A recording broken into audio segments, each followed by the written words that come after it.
ağıradı, çətin dözülməz.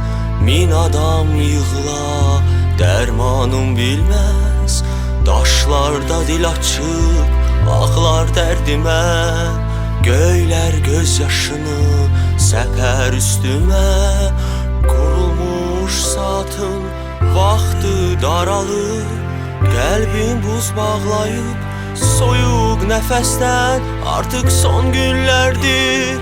Yetir özünü, isti nəfəsinə ehtiyacım var. Bir günahsız kağız, bir qələm, bir mən. Qara gecələrə sirdaşıq nədən? Həsrətdən bezmişəm, tək qalmışam mən.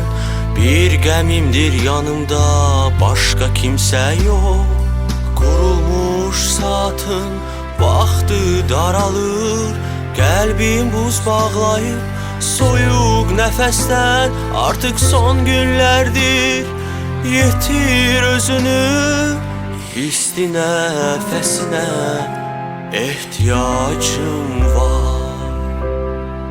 İşıqlı gözləri, şirin sözləri, məgər fələk mənə verdimi aman?